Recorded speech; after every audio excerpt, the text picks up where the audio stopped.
Hello and welcome to our YouTube channel the exam cracker. आज की इस video में हम सीडीपी के 30 इंपॉर्टेंट क्वेश्चन सॉल्व करेंगे जो कि हमारे सीटेट एग्जाम प्रिपरेशन के लिए काफ़ी ज़्यादा हेल्पफुल रहेगी। शुरू करते हैं हमारी आज की इस वीडियो को। क्वेश्चन नंबर 1 देखेंगे। एक परिस्थिति में अर्जित ज्ञान का दूसरी परिस्थिति में उपयोग कहलाता है। फर्स्ट ऑप्शन है सीखने की विधियाँ, सेकेंड है सीखने में स्थानांतरण, थर्ड है सीखने में पाठार एंड फोर्थ ऑप्शन है सीखने में रुचि। तो एक परिस्थिति में अर्जित किया गया ज्ञान यदि दूसरी परिस्थिति में उपयोग में आता है तो उसे सीखने के स्थानांतरण के नाम से जानते हैं, इसलिए ऑप्शन 2 जो है हमारा वो सही होगा। क्वेश्चन नंबर 2 देखेंगे। अनुभव द्वारा व्यवहार में परिवर्तन कहलाता है। फर्स्ट ऑप्शन है स्मृति, सेकेंड है सीखना, third Prerna and fourth option है चिंतन। तो अनुभव के द्वारा व्यवहार में जो परिवर्तन आता है उसे सीखना कहते हैं, ऑप्शन 2 सही होगा। Question number 3। सांख्यिकी में वह रेखा चित्र जिसमें आवृत्तियों को स्तंभों के द्वारा प्रदर्शित किया जाता है कहलाता है। फर्स्ट ऑप्शन है स्तंभ आकृति, सेकेंड है आवृत्ति बहुभुज, थर्ड है संचयी आवृत्ति एंड फोर्थ ऑप्शन है रेखा चित्र।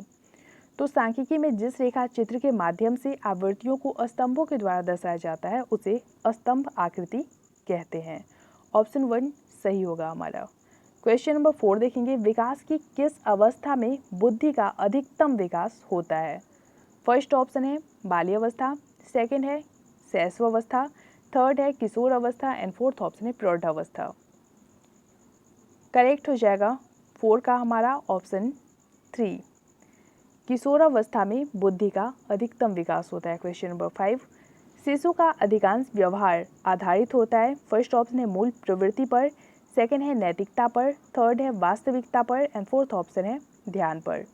तो यहाँ छोटे बच्चों की बात की जा रही है, उनका जो अधिकांश व्यवहार होता है वो मूल प्रवृत्ति पर आधारित होती है, इसलिए ऑप्शन 1 जो है वो सही होगा हमारा। Question number 6। अंतर्दृष्टि यानी कि सूझ के द्वारा सीखने के सिद्धांत में कोहलर ने प्रयोग किया था। फर्स्ट ऑप्शन है कुत्ते पर, सेकेंड वनमानुषों पर, थर्ड बिल्ली पर एंड फोर्थ ऑप्शन है चूहों पर। तो अंतर्दृष्टि के द्वारा सीखने के सिद्धांत में कोहलर का जो प्रयोग था वह वनमानुषों पर था, इसलिए ऑप्शन 2 सही होगा। कभी कभी एग्जाम में ये भी पूछ लेता है कि कोहलर ने जिस वनमानुष पर प्रयोग किया था उसका नाम क्या था, तो उसका नाम सुल्तान था। ये भी सीटेट एग्जाम में पूछ चुका है, इसलिए ध्यान में रखें इसे। क्वेश्चन नंबर 7 है हमारा। यह आवश्यक नहीं है कि उच्च बुद्धि लब्धि वाले बच्चे डैश में भी उच्च होंगे। फर्स्ट ऑप्शन है सृजनशीलता, सेकेंड है अध्ययन, थर्ड है विश्लेषण करने एंड फोर्थ ऑप्शन है अच्छे अंक प्राप्त करने। करेक्ट होगा 7 का आपका ऑप्शन 1। यह आवश्यक नहीं कि उच्च बुद्धि लब्धि वाले बच्चे सृजनशीलता में भी उच्च होंगे। क्वेश्चन नंबर 8 है हमारा। ध्यान को केंद्रित करने की आंतरिक दशा है। फर्स्ट ऑप्शन है अवधि, सेकंड नवीनता, third Ruchi and fourth option है आकार। तो किसी भी चीज़ पे ध्यान केंद्रित करने के लिए किसी भी मनुष्य के अंदर रुचि का होना बहुत ज़रूरी है, इसलिए 8 का जो करेक्ट आंसर होगा वो हो जाएगा ऑप्शन 3। क्वेश्चन नंबर 9 है। निम्न में से किस विधि का उपयोग स्मृति के मापन के लिए नहीं किया जाता है? फर्स्ट ऑप्शन है प्रत्याहन विधि, सेकेंड है तार्किक विधि, थर्ड है पहचान विधि एंड फोर्थ ऑप्शन है पुनः सीखना विधि। 9 का करेक्ट आंसर होगा हमारा ऑप्शन 2 तार्किक विधि। Question number 10। प्रासंगिक अंतर्बोध परीक्षण यानी कि TAT का विकास डैश द्वारा किया गया था। यह क्वेश्चन काफ़ी ज़्यादा इंपॉर्टेंट है, अच्छे से ध्यान में रखें इसे। फर्स्ट है साइमंड, सेकेंड होल्ट्जमैन, थर्ड है मरे एंड फोर्थ ऑप्शन है बेलैक। करेक्ट होगा 10 का हमारा ऑप्शन 3 मरे। क्वेश्चन नंबर 11 है। मनोविज्ञान का शिक्षा के क्षेत्र में बड़ा योगदान है। फर्स्ट ऑप्शन है विषय केंद्रित शिक्षा, सेकेंड है शिक्षक केंद्रित शिक्षा, थर्ड है क्रिया केंद्रित शिक्षा एंड फोर्थ ऑप्शन है बाल केंद्रित शिक्षा। तो मनोविज्ञान का बाल केंद्रित शिक्षा के लिए, चाइल्ड सेंटर्ड एजुकेशन के लिए बहुत बड़ा योगदान है, इसलिए ऑप्शन 4 जो है हमारा वो सही होगा। अगला क्वेश्चन देखेंगे। Question number 12। निम्नलिखित में से कौन सा वृद्धि और विकास के सिद्धांतों से संबंधित नहीं है? फर्स्ट ऑप्शन है निरंतरता का सिद्धांत, सेकेंड वर्गीकरण का सिद्धांत, थर्ड समन्वय का सिद्धांत एंड फोर्थ ऑप्शन है व्यक्तिकता का सिद्धांत। करेक्ट होगा 12 का हमारा ऑप्शन 2 वर्गीकरण का सिद्धांत। Question number 13। कक्षा शिक्षण में पाठ्य प्रस्तावना सोपान सीखने के किस नियम पर आधारित है? फर्स्ट ऑप्शन है प्रभाव का नियम, सेकंड सादृश्यता का नियम, थर्ड तत्परता का नियम एंड फोर्थ ऑप्शन है साहचर्य का नियम।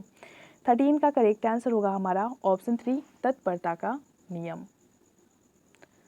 क्वेश्चन नंबर 14, संप्रतत्य निर्माण का प्रथम सोपान है। फर्स्ट ऑप्शन है सामान्यीकरण, सेकंड विभेदीकरण, थर्ड प्रत्यक्षीकरण एंड फोर्थ ऑप्शन है पृथक्करण।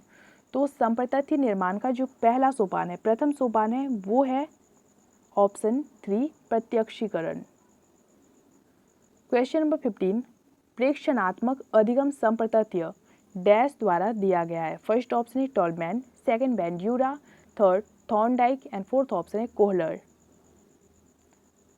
करेक्ट होगा 15 का हमारा ऑप्शन 2, प्रेक्षणात्मक अधिगम संप्रतत्य बैंड्यूरा के द्वारा दिया गया है। क्वेश्चन नंबर 16, अधिगम में डैश ने प्रभाव का नियम दिया था। फर्स्ट ऑप्शन है Pavlov, second Skinner, third Watson and fourth option है थॉर्नडाइक। 16 का करेक्ट आंसर होगा आपका ऑप्शन 4, प्रभाव का नियम थॉर्नडाइक ने दिया था। क्वेश्चन नंबर 17, अवधान के आंतरिक अथवा व्यक्तिनिष्ठ निर्धारक है। फर्स्ट ऑप्शन है रुचि, लक्ष्य, अभिवृद्धि, सेकंड है उद्दीपक, वस्तु, प्रविधि, थर्ड है प्रकाश, ध्वनि, गंध एंड फोर्थ ऑप्शन है पुरस्कार, दंड, प्रोत्साहन। 17 का करेक्ट आंसर होगा ऑप्शन 1, रुचि, लक्ष्य, अभिवृद्धि। नेक्स्ट क्वेश्चन देखेंगे, क्वेश्चन नंबर 18, बाल मनोविज्ञान का क्षेत्र है। फर्स्ट ऑप्शन है केवल शैशवावस्था की विशेषताओं का अध्ययन, सेकंड है केवल गर्भावस्था की विशेषताओं का अध्ययन, थर्ड है केवल बाल्यावस्था की विशेषताओं का अध्ययन एंड फोर्थ ऑप्शन है गर्भावस्था से किशोरावस्था की विशेषताओं का अध्ययन। तो बाल मनोविज्ञान का जो क्षेत्र है वह गर्भावस्था से किशोरावस्था तक की विशेषताओं का अध्ययन करता है। ऑप्शन 4 सही होगा। क्वेश्चन नंबर 19, वह अवस्था जो कि माता के 21वें गुणसूत्र जोड़े के अलग न हो पाने के कारण होती है कहलाती है। फर्स्ट ऑप्शन है Down syndrome, second Klinefelter syndrome, third है Turner syndrome and fourth option है विल्सन सिंड्रोम। 19 का करेक्ट आंसर होगा option 1, Down syndrome. Question number 20, Kohlberg के अनुसार किस अवस्था में नैतिकता बाह्य कारकों द्वारा निर्धारित होती है। फर्स्ट ऑप्शन है पूर्व पारंपरिक अवस्था, सेकंड है पारंपरिक अवस्था, थर्ड है पश्चात पारंपरिक अवस्था एंड फोर्थ ऑप्शन है इनमें से कोई नहीं। 20 का करेक्ट आंसर होगा हमारा ऑप्शन 1।